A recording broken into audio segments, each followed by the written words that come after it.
Hi, welcome to my channel.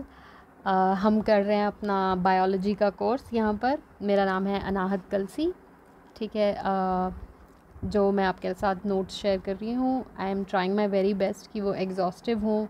मैं सभी questions को, इवन जो लेटेस्ट अभी तक आ रखे हैं previous year questions, whether it is state PCS UPSC, मैं सभी को इसमें इनकॉर्पोरेट कर रही हूँ। आई रियली होप कि आपकी प्रिपरेशन में कुछ हेल्प हो जाए इन नोट्स से। शुरू करते हैं। तो हम आज बायोलॉजी कोर्स का 5th चैप्टर करने वाले हैं, दैट इज़ सेल। तो सबसे पहले सेल की स्टडी को क्या कहा जाता है ये जान लेते हैं। ठीक है। तो साइटोलॉजी या फिर सेलुलर बायोलॉजी आपकी होती है स्टडी ऑफ सेल। फिर अब पहले सेल को समझते हैं। तो सेल है क्या? ठीक है। It is the smallest unit that can live on its own and that makes up all the living organisms. जितने भी हमारी बॉडी में टिश्यूज़ हैं, जितने भी लिविंग ऑर्गेनिजम्स हैं, चाहे वो आपको आँखों से दिखे या माइक्रोस्कोप से, वो सेल के बने हुए हैं। ठीक है। तो सेल का साइज़ जो है मतलब वैसे तो काफ़ी छोटा होता है, बट वेरी करता है स्टिल। ठीक है। 1 से लेके 100 माइक्रोमीटर्स तक। ठीक है। माइक्रोमीटर कितना होता है? 10⁻⁻6 मीटर्स। उसके बाद ये क्वेश्चन आता है कि सेल के जो 3 मेन पार्ट्स हैं वो क्या होते हैं। तो सबने सेल का चैप्टर कभी ना कभी तो पढ़ा ही होगा। तो हमें पता है कि जो यूकैरियोटिक सेल्स होते हैं उसमें बड़े सारे ऑर्गेनेल्स होते हैं, राइट। बट जब सिर्फ 3 मेन पार्ट पूछ रहा है तो कौन से 3 मेन पार्ट होंगे? तो देखो, कोई सेल है तो उसमें एक आउटर मेम्ब्रेन होगी जिसे हम सेल मेम्ब्रेन या प्लाज्मा मेम्ब्रेन बोलते हैं। ठीक है। उसके अंदर कुछ लिक्विड होगा। ठीक है। लिक्विड तो मैं बहुत ही ऐसे लेमन टाइप बात कर रही हूँ, मतलब मटेरियल होगा जो कहलाएगा साइटोप्लाज्म। ठीक है। और अब उसके अंदर जो है जेनेटिक मटेरियल कुछ प्रेजेंट होगा। This may not be enclosed by a membrane और may be enclosed in membrane, but कुछ यहाँ पे जेनेटिक मटेरियल प्रेजेंट होगा which would be the nucleus. ठीक है। तो ये 3 पार्ट्स होते हैं मेन सेल के अंदर: cell membrane, cytoplasm and the nucleus और द जेनेटिक मटेरियल। आगे चलते हैं। तो सेल के रिलेशन में जो भी डिस्कवरीज हुई हैं उनके बारे में देख लेते हैं। तो सेल इटसेल्फ को किसने डिस्कवर किया था? तो ये डिस्कवर किया था रॉबर्ट हुक ने। ठीक है। अभी आगे चलते चलते हम न्यूक्लियस पे पहुंचेंगे और उसमें हम पढ़ेंगे कि न्यूक्लियस को किसने डिस्कवर किया था। तो मैं यही बता दे रही हूँ क्योंकि बंदे का नाम सिमिलर है। तो किया था डिस्कवर रॉबर्ट ब्राउन ने। ठीक है। तो आप यही याद कर लो कि सेल को डिस्कवर किया था रॉबर्ट हुक ने। ठीक है। फिर एक दूसरा बंदा आया, उसको कुछ ब्राउन ब्राउन दिखा। Not that nucleus actually brown होता है, मतलब मैं बस याद करने के लिए बता रही हूँ। ठीक है। उसको कुछ ब्राउन ब्राउन दिखा और वो न्यूक्लियस था। तो न्यूक्लियस को डिस्कवर किया रॉबर्ट ब्राउन ने। वापस ऑन टॉपिक आ जाते हैं। तो सेल की जो डिस्कवरी की थी रॉबर्ट हुक ने की थी और उन्होंने अपनी किताब माइक्रोग्राफिया में इसे डिस्क्राइब किया था। फिर सेल थ्योरी किसने दी है? तो सबसे पहले तो ये जान लेते हैं कि सेल थ्योरी क्या कहती है। तो ये कहती है कि all cell originate from some pre existing cell. ठीक है। तो ये बड़ी एक कॉम्प्लेक्स सी बात है। तो आप सोचिए, तो पहला सेल जो आया, मतलब इतना मत सोचिए, वापस आ जाइए, बस याद करिए कि सेल थ्योरी किसने दी है। तो श्लाइडन एंड श्वान ने दी है और ये कहती है कि all cell originate from pre existing cell. फिर उसके बाद है जर्म प्लाज्म थ्योरी, जो दी है आपकी ऑगस्ट वाइजमैन ने। तो ये थ्योरी ये स्टेट करती है कि इनहेरिटेंस जो है ना, वो जो स्पेशल सेल्स होते हैं जिनको हम गैमीट्स बोलते हैं उनसे होती है और ऑल सेल्स से इनहेरिटेंस नहीं होती। ठीक है। जैसे अब मैं आपको सिंपली डिस्क्राइब करूँ, जैसे जो मदर फादर होते हैं ह्यूमंस में, जो मदर फादर होते हैं, ठीक है, उनसे जेनेटिक मटेरियल जाता है बेबी क्रिएशन में, राइट।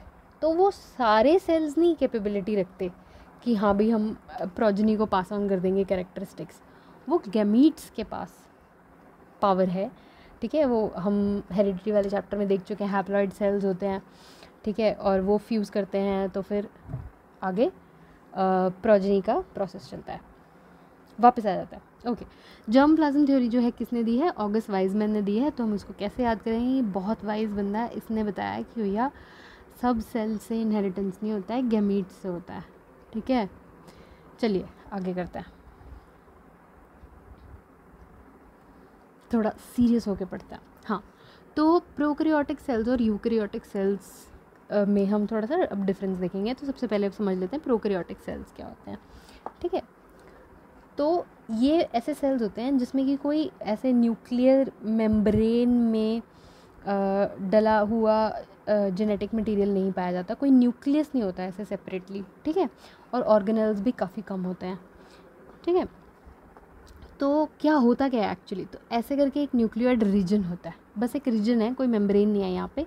ये प्लाज्मा मेम्ब्रेन है, वो अलग चीज़ है। देखिए यहाँ दिखाया गया है कि ये प्लाज्मा मेम्ब्रेन है जो सेल को कवर कर रही है, सेल मेम्ब्रेन, लेकिन न्यूक्लियर मेम्ब्रेन नहीं है क्योंकि कोई न्यूक्लियस नहीं है, बस एक न्यूक्लियोइड रीजन है। ठीक है, जो आपके प्रोकैरियोटिक सेल्स वाले ऑर्गेनिजम्स होते हैं वो यूनिसेल्युलर होते हैं। ठीक है, सिंगल सेल्ड ऑर्गेनिजम्स होते हैं। इनका कोई, मैंने बता दिया आपको कि ट्रू न्यूक्लियस नहीं होता, न्यूक्लियर रीजन होता है विदाउट ए मेम्ब्रेन, जिसके अंदर की डीएनए या जेनेटिक मटेरियल जो है वो प्रेजेंट होता है। इसमें सेल मेम्ब्रेन होती है, सेल वॉल होती है। ठीक है, देखो यहाँ ये दिखाया गया प्लाज्मा मेम्ब्रेन, फिर उसके बाद दिखाई गई है सेल वॉल। तो अब एक्सेप्शन होता है इसमें, तो आपका जो माइकोप्लाज्मा गैलेसेप्टिकम बैक्टीरिया होता है उसमें सेल वॉल नहीं होती। ठीक है, तो इसका एक्सेप्शन है, तो इस पर क्वेश्चन आता है। और दूसरा क्वेश्चन इस पे ये बनता है कि स्मॉलेस्ट प्रोकैरियोटिक ऑर्गेनिज्म कौन सा है? तो वो भी आपका यही बैक्टीरिया हो गया, क्योंकि आप देखो प्रोकैरियोटिक सेल पहले यूनिसेलुलर ऑर्गेनिजम्स बनाता है और पहले ही छोटे होते हैं, राइट। अब उसमें भी एक ऐसा हो जो कि जिसमें सेल वॉल भी नहीं है, तो वो सबसे छोटा हो जाएगा ना अपने आप। तो ये क्वेश्चन यहाँ नहीं लिखा हुआ, आगे लिखा हुआ। ठीक है, फिर एक क्वेश्चन आता है कि first form of life on earth कौन है? तो ऑब्वियसली जो पहले सिंपल सेल्स हैं वो पहले आए होंगे, तो प्रोकैरियोटिक सेल्स जो हैं वो आपके first form of life on earth बनाते हैं। ये अब आपका किस में मिलता है? तो जो आपके बैक्टीरिया और आर्किया होते हैं, ठीक है, वो जो हैं सारे प्रोकैरियोटिक सेल्स वाले ऑर्गेनिजम्स हैं। फिर आपका जो साइनोबैक्टीरिया, जिसे ब्लू ग्रीन एल्गी भी बोलता है, वो भी आपका प्रोकैरियोटिक सेल है। ठीक है, फिर अब एक बारी यहाँ देखिए, this is an interesting image, क्योंकि इस पर क्या लिखा हुआ है? बैक्टीरियल सेल की एनाटमी। तो थोड़ा सा इस चीज़ को ध्यान से देखिए कि प्रोकैरियोटिक सेल है तो जो भी बैक्टीरिया होते हैं, तो बैक्टीरिया देखो कितनी जगह पे पाए जाते हैं। गट बैक्टीरिया, ह्यूमन की गट में बैक्टीरिया होते हैं, good bacteria, bad bacteria, this that, है ना। वो सारे प्रोकैरियोटिक सेल्स हैं, यूनिसेल्युलर हैं, सिंपल सेल्स हैं एकदम। ठीक है, तो कैसी उनकी एनाटमी होती है, तो यहाँ पे ये इमेज वो चीज़ डिस्क्राइब कर रही है। तो देखो पहले ये जो होते हैं इनको पिलस बोला जाता है।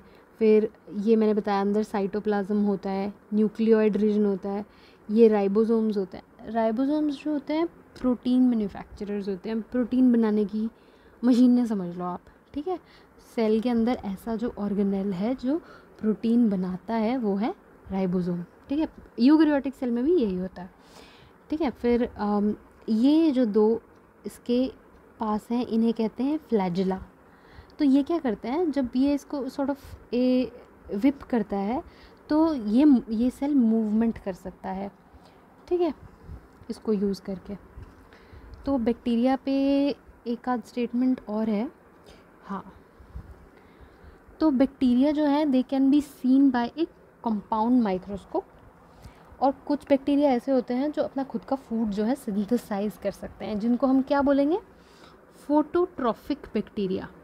ठीक है, बट इसका मतलब ये नहीं है कि ये फोटोसिंथेसिस कर रहे हैं और इनके पास क्लोरोप्लास्ट है, ऐसा कुछ नहीं है। They synthesize their own food, they are called phototrophic bacteria, but they do not have any chloroplast. ठीक है, अब आगे आ जाते हैं हम यूकैरियोटिक सेल्स पे। ठीक है, तो यूकैरियोटिक सेल्स जो होते हैं ये आपके थोड़े ज़्यादा लैविश सेल्स हैं। इनके पास न्यूक्लियस होता है, इनके पास बहुत सारे ऑर्गेनेल्स होते हैं। ठीक है, काउंटलेस ऑर्गेनेल्स होते हैं।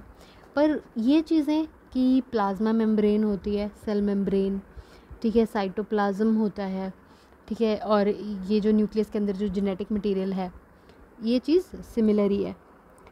तो चलते हैं आगे करते हैं इसको। तो ये जो यूकेरियोटिक सेल्स हैं ये किस में मिलते हैं, ठीक है, ये सारे यूनिसेलुलर बनाते हैं, मल्टीसेलुलर बनाते हैं, क्या बनाते हैं? तो कुछ तो यूनिसेलुलर भी होते हैं, जैसे कि एग्जांपल हो गया आपका प्रोटोजोआ। बाकी मोस्टली मल्टीसेलुलर ऑर्गेनिजम्स बनाते हैं, क्योंकि ये काफ़ी कॉम्प्लेक्स सेल्स होते हैं, तो they group together, they form big organisms, है ना, एल्गी, फंगस, प्लांट्स, एनिमल्स, ठीक है, ये सारे जो हैं यूकेरियोटिक सेल्स के बने हुए हैं। तो अब इसके थोड़े से ऑर्गेनेल्स को हम देख लेते हैं एक बारी। ये जो डायग्राम है इसकी थोड़ी लेबलिंग चेकआउट कर लेते हैं, फिर एक एक करके सारे ऑर्गेनेल्स को देखेंगे कि उनका क्या फंक्शन होता है। तो ये जो है इन्हें हम बोलते हैं सिलिया। फिर ये जो है सेल मेम्ब्रेन, ये जो कवरिंग है, ठीक है, ये सेमी परमिएबल, एक्चुअली फीचर्स हम आगे पढ़ेंगे, हम एक बारी लेबलिंग ही कर लेते हैं। फिर ये जो अंदर होता है इसे बोलते हैं हम साइटोप्लाज्म।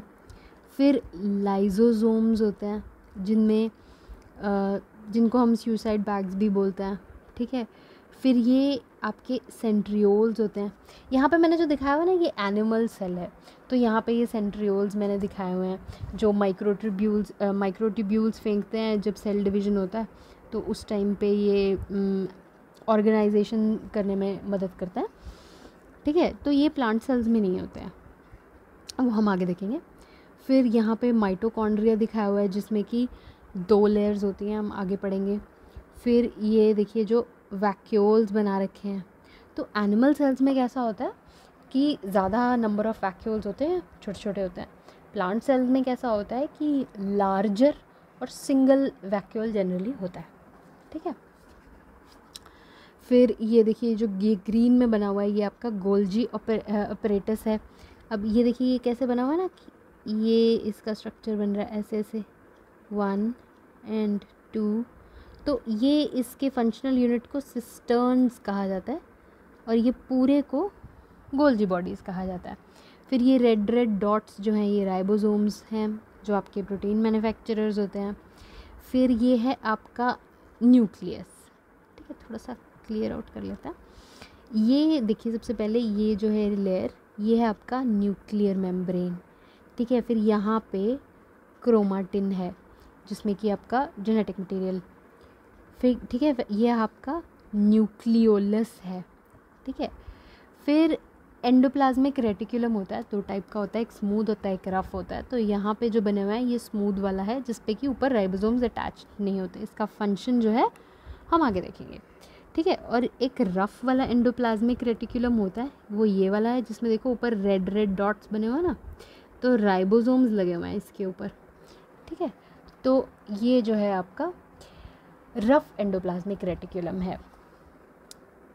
तो ये हमारे सारे सेल ऑर्गेनेल्स हो गए। तो अब इनके हम फंक्शंस देखते हैं, आगे चलते हैं।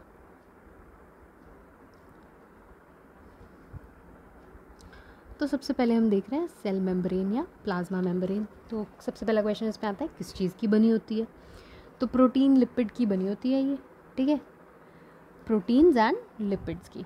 ये सेमी परमिएबल होती है। अब देखो एक सेल है उसके बाहर एक लेयर है, अब कुछ भी मूवमेंट होनी है अंदर से बाहर या बाहर से अंदर, तो वो कौन कंट्रोल करेगा, वो यही सेमी परमिएबल मेम्ब्रेन कंट्रोल करेगी, ठीक है। तो ये कंट्रोल करती है movement of ions and organic molecules, ठीक है। फिर उसके बाद है आपकी सेल वॉल। तो सेल वॉल जो होती है वेरियस चीज़ों की बनी हो सकती है, सेल्यूलोज, पेक्टिन एक्सेट्रा, पर हमको कैसे याद करना ना कि किस में कौन सी वाली होती है। अब देखो एनिमल्स जो होते हैं उसमें सेल वॉल नहीं होती, प्रेजेंट नहीं होती, ठीक है। एनिमल्स भी यूकेरियोटिक सेल्स वाले होते हैं बट उनमें सेल वॉल नहीं होती, पर जो एल्गी, फंगस और प्लांट्स होते हैं उनमें सेल वॉल प्रेजेंट होती है और उनमें ये क्वेश्चन आता है कि किस चीज़ की बनी होती है, तो हमें अलग अलग से याद करना है। तो प्लांट वाली जो होती है वो सेलुलोज की बनी होती है, ठीक है। फिर फंगस वाली चिटिन की बनी होती है, और एल्गी की जो है ये एक्चुअली आज ही मैं I was trying to search this, क्योंकि some sources were saying that algae में जो सेल वॉल होती है, it is made of pectin and cellulose and hemicellulose, but some sources with differing, but 99% मेरे को यही मिला, but I still had a doubt कि मतलब क्या इसका कुछ और आंसर है. So I will check up one more time, है ना, क्योंकि डाउटफुल नहीं रहना चाहिए, छूना नहीं चाहिए ऐसा. हाँ, तो अभी हम इतना यही डेटा याद कर लेते हैं, ठीक है. तो प्लांट की होती है सेलुलोज की, फंगस की चिटिन की, एल्गी की सेलुलोज, हेमी सेलुलोज या पेक्टिन की. तो जो फंगस की होती है उसको ऐसे याद कर सकते हैं कि cheating is fun, although in reality is not, but this is just a mnemonic, so gibberish words, ठीक है. फन चीटिंग, चीटिंग फन, तो फंगाई आपकी चिटिन की सेल वॉल होती है. एल्गी में जो है एक लूजली पैक्ड वॉल होती है, ठीक है. तो उससे हम इसको याद करेंगे, तो लूज से सेलुलोज और पैक्ड से पेक्टिन, ठीक है, उसकी सेल वॉल होती है एल्गी में. फिर ये एब्सेंट होती है एनिमल्स में, मैंने आपको ऑलरेडी समझा दिया. आगे चलते हैं. तो राइबोसोम्स, वो रेड रेड डॉट्स दिखाए थे ना, जो एंडोप्लाज्मिक रेटिकुलम के ऊपर भी रहते हैं, है ना, और मैंने आपको बताया था ये प्रोटीन मैन्युफैक्चरर्स होते हैं, तो ये उसी की बात हो रही है. फिर they are found free in cytoplasm या फिर बाउंड हो सकते हैं टू दी एंडोप्लाज्मिक रेटिकुलम, जिसको फिर हम रफ ER बोलेंगे, ठीक है. नेक्स्ट है एंडोप्लाज्मिक रेटिकुलम. तो एक ये क्या होता है, मॉलिक्यूल्स को ट्रांसपोर्ट करने का नेटवर्क है, क्योंकि अगर आप सेल के डायग्राम को ध्यान से देखें तो इतना सारा जो फैला हुआ है वो ER ही है, एंडोप्लाज्मिक रेटिकुलम ही है, ठीक है. तो वो ट्रांसपोर्ट नेटवर्क है, ठीक है. वो सड़कें हैं सेल के अंदर, मतलब मैं सिर्फ याद करने के लिए ये बातें बोल रही हूँ, please be careful on what is real data, what I am, वैसे तो मैं एक्सप्लेन कर देती हूँ हर बार, डोंट वरी. हाँ, आगे चलता है. तो रफ एंडोप्लाज्मिक रेटिकुलम जो होता है उसके सरफेस पे राइजोसोम्स होते हैं, स्मूथ वाले पे कोई राइजोसोम्स नहीं होते, और स्मूथ एंडोप्लाज्मिक रेटिकुलम जो है सिंथेसाइज करता है लिपिड्स और स्टेरॉइड्स. वैसे ही कोई ज़्यादा इंपॉर्टेंट क्वेश्चन नहीं है, बट स्टिल हम पढ़ लेते हैं कि लिपिड्स और स्टेरॉइड्स ये सिंथेसाइज करता है. नेक्स्ट, अब ये इंपॉर्टेंट है, ये चीज़ इंपॉर्टेंट है, माइटोकॉन्ड्रिया. इसमें ये वाली बात भी इम्पॉर्टेंट है. तो it is surrounded by 2 membranes. तो माइटोकॉन्ड्रिया कैसा होता है ना, देखो, एक ये आउटर सरफेस हो गया, एक मेम्ब्रेन हो गई, और एक ये अंदर मेम्ब्रेन हो गई. वो कैसे होती है, ऐसे. तो ये ऐसे किस लिए होती है, माई ड्राइंग हैज़ टेकन ये टर्न डाउनवर्ड्स, बट ऐसे करके होती है. क्यों होती है, ताकि सरफेस एरिया बढ़ जाए, क्योंकि यहाँ पे जो है ना बहुत इम्पॉर्टेंट रिएक्शंस हो रहे होते हैं जिनसे कि एनर्जी प्रोड्यूस होती है. अब हम चाहते हैं, मतलब यहाँ सेल चाहता है कि एनर्जी ज़्यादा प्रोड्यूस हो, तो सरफेस एरिया को बढ़ाने के लिए उसमें 2 मेम्ब्रेन्स होते हैं, और ये इस तरीके से अंदर वाली कॉइल्ड होती है ताकि सरफेस एरिया बढ़ जाए, ठीक है. फिर इसमें ये क्वेश्चन बहुत बार रिपीटेड है कि mitochondria contain their own genomes, यानी कि इनमें अपना जेनेटिक मटेरियल प्रेजेंट होता है, ठीक है. तो ऐसा माना जाता है, ये देखिए मैंने स्मॉल में करके लिखा है कि ये पेपर में आने वाली बात नहीं है, बट इससे एसोसिएट करके आपको याद करना आसान हो जाएगा. तो it is believe to be independent single celled organism once, कि पहले माइटोकॉन्ड्रिया एक इंडिविजुअल सेल, इंडिपेंडेंट सेल हुआ करता था, ठीक है, सिंगल सेल्ड ऑर्गेनिज्म हुआ करता था इनफैक्ट, ठीक है. लेकिन अब वो एक पार्ट ऑफ सेल हो गया है, और कौन सा ऐसा पार्ट, बड़ा ही important part, the power house of the cell, जहाँ पे कि सबसे इम्पॉर्टेंट रिएक्शन होती है, जहाँ पे कि एनर्जी का प्रोडक्शन होता है, ठीक है. ये प्रोड्यूस करता है यहाँ पे energy in the form of ATP via respiration. और ये वाला जो साइकिल है इसको कहते हैं क्रेब्स साइकिल, ठीक है. अब मेरे को ये चीज़ डिटेल में बताया, पर मैं आपको बता रही हूँ, just take my word for it. यहाँ आप नहीं लेना चाहते तो वो और अच्छी बात है, आप प्रीवियस क्वेश्चंस को देखिए, इसकी डिटेल नहीं पूछते हैं, तो देयर इज़ नो पॉइंट कि क्रेब साइकिल क्या है. बस आप जान लो कि माइटोकॉन्ड्रिया में, मतलब वो भी मैंने लिख दिया है पर ये कभी पूछा नहीं गया है, ठीक है. माइटोकॉन्ड्रिया में क्रेब साइकिल के थ्रू जो है, जो एसिटिक एसिड वाला होता है, उसके थ्रू एनर्जी प्रोडक्शन होता है in the form of ATP. इतना जानना मोर देन इनफ है. आगे चलते हैं. नेक्स्ट हमारे हैं गोल्जी बॉडीज़ पे, ठीक है। तो ये जो इनके फाउंडर हैं कैमिलो गोल्जी, उन्हीं के नाम पे हैं, ठीक है। ये मैन्युफैक्चर करते हैं, स्टोर करते हैं, शिप करते हैं प्रोटीन्स और लिपिड्स को। मैंने आपको जब हम लेबलिंग देख रहे थे तो आपको बताया था कि इस तरीके से गोल्जी बॉडीज़ बनी होती है ना। और ये एक एक जो यूनिट है इसको सिस्टर्न्स बोलते हैं, ये इसका फंक्शनल यूनिट होता है, ठीक है। ये एक सिस्टर्न हो गया, ये एक ऐसे करके। नेक्स्ट देख रहे हैं हम लाइसोसोम्स। तो इसके ऊपर एक बड़ा ही सिंपल सा क्वेश्चन आते रहा है, बहुत बार आया है, विच इज़ कि these are called the suicidal bag of cells.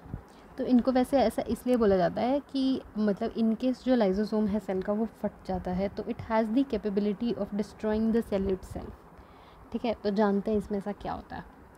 तो एक ये मेम्ब्रेन बाउंड ऑर्गेनेल होता है जिसके अंदर एंजाइम्स होते हैं बहुत सारे, and these enzymes are capable of, अब आप ध्यान से सुनो, they are capable of breaking protein, carbohydrates, lipids, nucleic acids. तो इन शॉर्ट अगर इसके जो एंजाइम्स हैं वो बाहर आ जाएँ एक्सीडेंटली तो ये सेल को भी हार्म कर सकता है, इसलिए इसको बोलते हैं सुसाइडल बैग ऑफ सेल, ठीक है।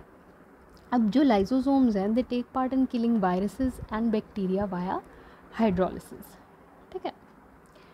नेक्स्ट है ऑर्गेनेल सेंट्रोजोम। ये मैंने आपको बताया था कि एनिमल सेल्स में प्रेजेंट होता है और प्लांट्स में नहीं होता है। ये साइटोस्केलेटन ऑर्गेनाइजर होता है। जब एनिमल सेल्स में सेल डिवीज़न होना होता है उस टाइम पे ये ऑर्गेनाइजेशन करता है, सॉर्ट ऑफ जैसे ये सेंट्रियोल है, ठीक है। अब इसमें से माइक्रोट्यूब्यूल्स निकलेंगे, ये आप समझ लो चाबुक निकल रहे हैं, ठीक है, जो पकड़ पकड़ के चीज़ों को ऑर्गेनाइज कर रहे हैं, ठीक है। फिर नेक्स्ट है वैक्यूल्स। तो वैक्यूल्स जो है प्लांट सेल एनिमल सेल दोनों में पाए जाते हैं। ये सिक्वेस्टर करते हैं वेस्ट को, यहाँ पे वेस्ट समझ लो आप डंप किया जाता है, ठीक है। तो जो प्लांट सेल होता है उसमें एक बड़ा सा वैक्यूल होता है जिसमें कि पानी भी स्टोर किया जाता है, ठीक है। और जो एनिमल सेल होता है उसमें छोटे छोटे डिफरेंट वैक्यूल्स होते हैं, ठीक है, एक से ज़्यादा, और वो बहुत सारे डिफरेंट फंक्शंस परफॉर्म करते हैं जिसकी ज़्यादा डेप्थ में अपने को जाने की कोई ज़रूरत नहीं है।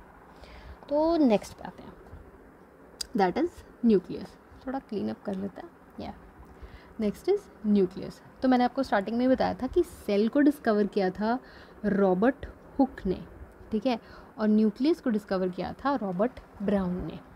तो हमने ऑलरेडी पढ़ लिया कि जो प्रोकैरियोटिक सेल्स हैं उसमें न्यूक्लियस नहीं होता, उसमें एक न्यूक्लियोइड रीजन होता है। यूकैरियोटिक सेल्स में जो आपका न्यूक्लियस पाया जाता है it is membrane bound. Usually तो एक ही न्यूक्लियस होता है, बट अगर किसी चीज़ का एक्सेप्शन होगा तो हमारे पेपर में आएगा, है ना। तो एक न्यूक्लियस होता है बट इसके एक्सेप्शन है, यानी कि मैनी न्यूक्लियस वाले सेल्स भी हैं। तो वो किस में है, ठीक है, तो इसमें है मुचेरिया एंड क्लैडोफोरा, ठीक है। फिर हमने ऑलरेडी पढ़ा था कि मैमल्स के जो आरबीसीज रेड ब्लड सेल्स होते हैं उसमें न्यूक्लियस नहीं होता। तो मतलब पहले पढ़ा था, मीन्स हम दूसरे चैप्टर्स में भी ये चीज़ कवर कर चुके हैं।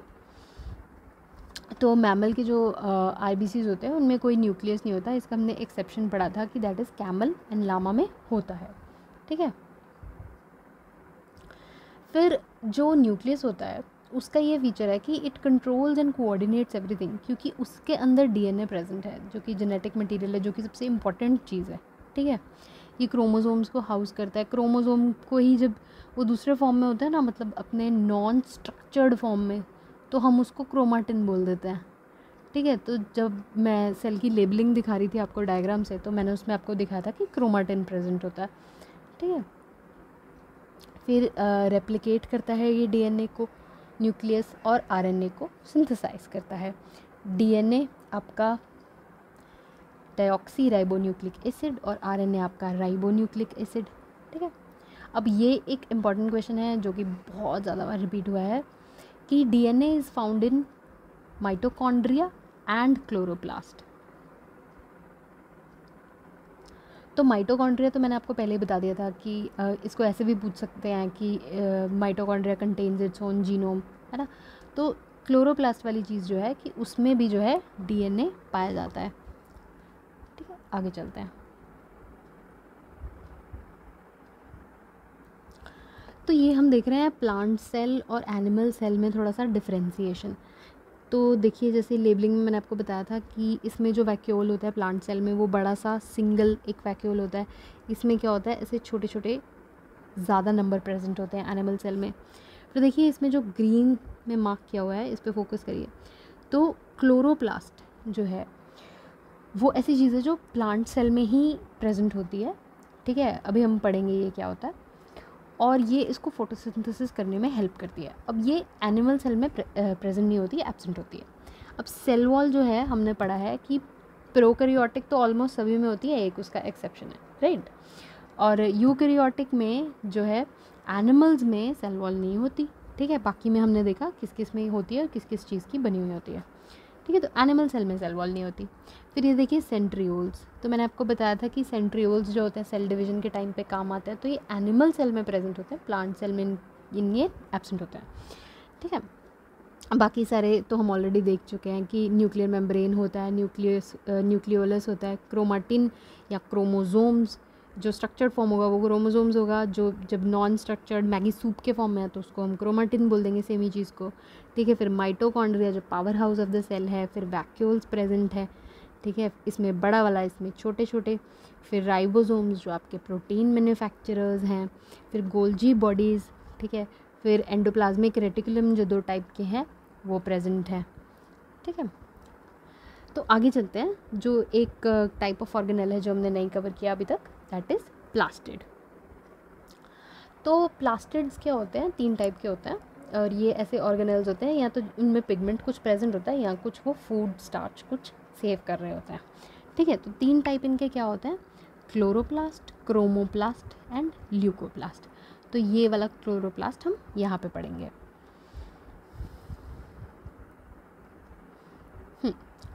तो प्लास्टिड्स हमारे प्लांट सेल में पाए जाते हैं, एनिमल सेल में एब्सेंट होते हैं। तो ये एक इम्पॉर्टेंट टॉपिक है, ऑफ कोर्स जहाँ फोटोसिंथेसिस होगा वो इम्पॉर्टेंट तो हो गई, ठीक है। इसे कहा जाता है किचन ऑफ द सेल। अब आपका जो क्लोरोफिल है, ठीक है, वो आपका क्लोरोप्लास्ट जो कि एक प्लास्टिड है उसके अंदर प्रेजेंट होता है, प्लांट सेल में पाया जाता है। ये जो क्लोरोफिल है ये प्रोवाइड करता है हरा रंग पौधों को, ठीक है। अब इसी की वजह से जो प्लांट्स हैं वो फोटोसिंथेसिस कर पाते हैं, ठीक है, क्योंकि उनमें उनके क्लोरोप्लास्ट में क्लोरोफिल प्रेजेंट होता है। अब ये एक क्वेश्चन है जो बहुत बारी आया है कि क्लोरोफिल के अंदर मतलब किस चीज़ का बना है क्लोरोफिल, ठीक है। तो उसमें एक सेंटर में मैग्नीशियम आयन होता है, एक क्लोरीन रिंग के फ्रेमवर्क में। तो ये मैग्नीशियम आयन वाला क्वेश्चन ज़्यादा बार रिपीट हुआ है, ठीक है। फिर थोड़ा सा अब इसका क्लोरोप्लास्ट का स्ट्रक्चर भी देख लेते हैं हम, ठीक है। ये जो इमेज डाली है एक मैंने, तो इसमें ग्रेना होते हैं और स्ट्रोमा होते हैं, ठीक है। तो हमें बहुत ज़्यादा डेप्थ में जाने की ज़रूरत नहीं है, बस हम इतना जान लें कि जो ग्रेना होते हैं, ठीक है, आपके ये देखो, ये जो है, ये जो ऐसे स्टैक कर रखे हैं ना, ये आपके ग्रेना है। मतलब आप इसको ऐसे याद कर लो कि स्टैक्स ऑफ ग्रेन्स, ठीक है, ऐसा कुछ दिमाग में बिठाओ कि ये जो है ये ग्रेना है, और ये जो है ना इधर वाला पार्ट ये आपका स्ट्रोमा है, ठीक है। थोड़ा क्लीन करता है, तो ये आपका स्ट्रोमा है और ये आपका ग्रेना है। अब ग्रेना के अंदर जो है थाइलाकॉइड होता है, it is made up of thylakoid. पर वहाँ तक अपने को जाने की ज़रूरत नहीं, अपने को बस ये याद करना है कि ग्रेना जो है साइट ऑफ लाइट रिएक्शन होता है, यानी कि जब लाइट प्रेजेंट होती है तो जो रिएक्शन होता है, और स्टोमा जो है साइट ऑफ डार्क रिएक्शन है, ठीक है। तो इसको थोड़ा सा समझ लेते हैं। तो ग्रेना जो होता है ना, ये वाला स्टैक वाला, तो वो सनलाइट का इस्तेमाल करता है और एटीपी मॉलिक्यूल्स के फॉर्म में एनर्जी प्रोड्यूस करता है, ठीक है। फिर जब लाइट प्रेजेंट नहीं होती, तो एक चीज़ तो अपने को पता है कि नॉट जस्ट सनलाइट, दूसरी लाइट में भी प्लांट्स जो है फोटोसिंथेसिस कर सकते हैं, ठीक है। तो जब कोई भी लाइट नहीं होती, जब डार्क है, ठीक है, तो प्लांट्स क्या कर रहे होते हैं, तो उनका जो स्ट्रोमा होता है, उनके क्लोरोप्लास्ट के अंदर जो स्ट्रोमा होता है, वहाँ पे एक डार्क रिएक्शन चलता है, जो ये ATP प्रोड्यूस हुए थे ना पहले, अब उनको इस्तेमाल किया जाता है शुगर टाइप के मॉलिक्यूल्स, एनर्जी मॉलिक्यूल्स प्रोड्यूस करने के लिए, ठीक है। अब इस डार्क रिएक्शन को बोला जाता है केल्विन बेंसन साइकिल। ये वाले जो ATPs होते हैं ये आपका क्रेब्स साइकिल होता है, ठीक है, पर इसमें हम बस उसको लाइट रिएक्शन बोलेंगे, ठीक है। आई थिंक और इसमें कुछ करने की ज़रूरत नहीं है, बस हाँ ये चीज़ अब देख लो, ये देखो यहाँ पे क्या बनाया हुआ है, क्लोरोप्लास्ट DNA। तो इसको दिमाग में बिठा लो, ये क्वेश्चन काफ़ी बार आया कि DNA किस में, कौन से ऐसे ऑर्गेनेल्स हैं जिसमें DNA प्रेजेंट होता है, तो they are chloroplast and mitochondria, ठीक है। और इसके अंदर भी देखो राइबोसोम्स प्रेजेंट होते हैं क्लोरोप्लास्ट के अंदर, जो कि खुद एक ऑर्गेनेल है सेल का। आगे चलते हैं। तो दो और टाइप के प्लास्टिड होते हैं, एक है क्रोमोप्लास्ट, एक है ल्यूकोप्लास्ट।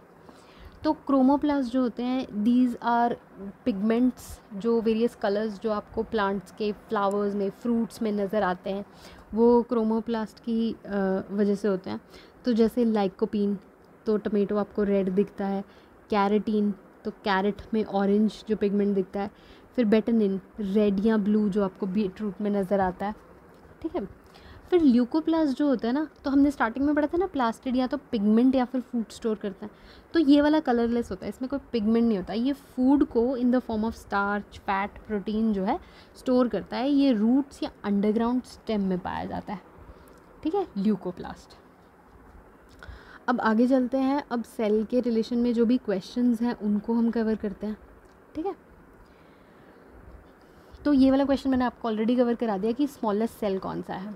तो एक ऐसा प्रोकैरियोटिक सेल, ठीक है, जिसके पास सेल वॉल भी नहीं है, वो है Mycoplasma gallisepticum. It is a bacteria with no cell wall, ठीक है। तो ये स्मॉलेस्ट सेल हो गया। फिर ये है longest cell in the human body, कौन सा है, न्यूरॉन, जो हमारे ब्रेन में होते हैं, ठीक है। बिगेस्ट सिंगल सेल्ड ऑर्गेनिज्म है एसिटाबुलेरिया, ये एक एल्गी है, ठीक है। अब ये इसमें समझाने वाला कुछ नहीं है, ये ऐसे रोट लर्निंग वाले टॉपिक्स हैं।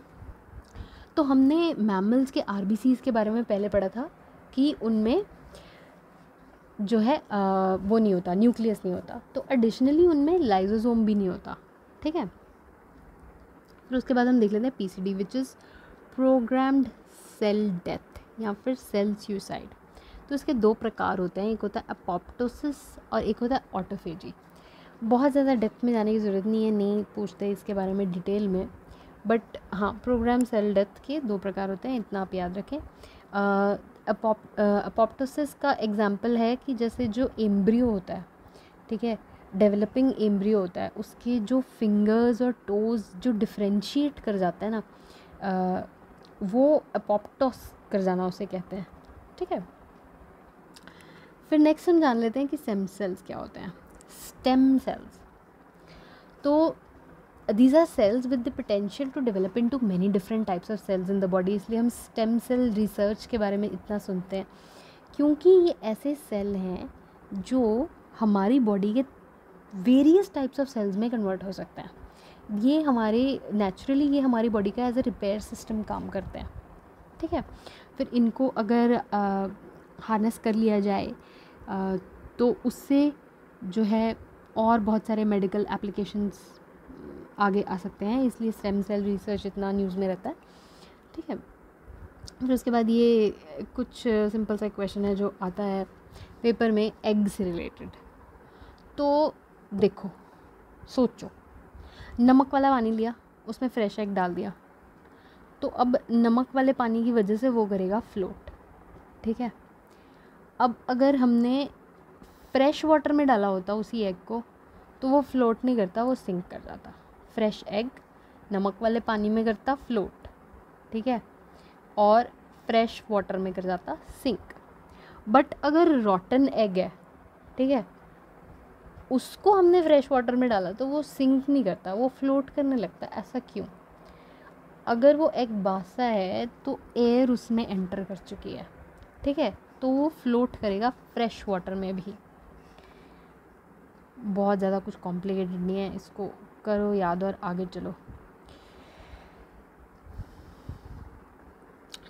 Unicellular organisms reproduce by asexual methods, ठीक है। जो आपके जैसे हमने पढ़ा कि प्रोकैरियोटिक सेल तो सारे ही आपके यूनिसेलुलर होते हैं, फिर कुछ आपके यूकैरियोटिक भी होते हैं जो यूनिसेलुलर होते हैं, तो they reproduce by asexual methods, ठीक है, जैसे कि अमीबा। फिर एक ऐसा यूनिसेलुलर यूकैरियोट है which is capable of both asexual and sexual reproduction, तो वो कौन सा है, तो दैट इज़ पैरामीशियम, ठीक है। तो थोड़ा सा वायरस के बारे में जान लेते हैं। तो वायरस क्या होते हैं, बड़ी मिस्ट्री है वायरस, ठीक है। They are tiny particles that can cause disease. Basically अगर हम सिर्फ उसके स्ट्रक्चर की बात करें तो वो क्या है, उसमें एक जेनेटिक मटेरियल है एक प्रोटीन कोटिंग के अंदर, ठीक है। एक प्रोटीन कोटिंग बनाया और उसके अंदर डीएनए या आरएनए, ठीक है, वो डाल दिया, that is it, that is a virus, ठीक है। तो फिर एक क्वेश्चन बनता है कि क्या ये यूकैरियोटिक सेल है या प्रोकैरियोटिक सेल है, या पहली बात क्या ये सेल है, ठीक है। तो इसका जवाब है नहीं। तो वायरसेस सेल ही नहीं होते तो प्रोकैरियोट और यूकैरियोट होने का तो बात ही नहीं आता, दे आर नॉट सेल्स। अब उसमें सेल ऑर्गेनेल्स ही नहीं होते, उसमें कोई प्लाज्मा मेम्ब्रेन नहीं होती। अब मैंने बताया इसमें सिर्फ एक प्रोटीन कोटिंग होती है, कोई सेल मेम्ब्रेन नहीं है, तो सेल ही नहीं है वो, ठीक है। उसमें कोई राइबोसोम वगैरह कुछ नहीं होता, ठीक है। A virus is not a cell. फिर क्या ये लिविंग होते हैं, तो अब ये भी बड़ी वो इंटरेस्टिंग बात है। अब देखो मोस्ट ऑर्गेनिजम्स जो कि लिविंग है they can reproduce by themselves, even जो हम ये अभी हमने पढ़े unicellular organisms they can reproduce by asexual methods, जैसे कि आपका अमीबा। बट वायरसेस जो हैं they can only reproduce within another living cell, so इन्हें they are considered to be a connection between living and non living, ठीक है। फिर प्रायन्स होते हैं, ये प्रोटीन के पार्टिकल्स होते हैं, प्रोटीनिशियस इन्फेक्शियस पार्टिकल स्मॉलेस्ट, ठीक है। बस इन पे एक बार ही क्वेश्चन आया था, वो भी आईएएस का क्वेश्चन है, 3-4 उसमें चीज़ें पूछी हुई थी, आई थिंक बायरॉइड्स, प्रेयॉन्स और 1-2 और चीज़ें। उसके बाद कोई ज़्यादा इसका इम्पोर्टेंट नहीं है, बहुत ज़्यादा इसको डिटेल में सर्च करने में बैठ जाना, बस इतना पढ़ो और आगे चलो। फिर होते हैं आपके वायरॉइड्स, ये द स्मॉलेस्ट इन्फेक्शियस पैथोजन है, ये आरएनए से बना हुआ होता है, ठीक है। तो यहाँ पे हमारा सेल का चैप्टर ख़त्म होता है। Thank you so much for watching, hope these notes help you in your preparation. Best of luck for your preparation. Please do subscribe to my channel.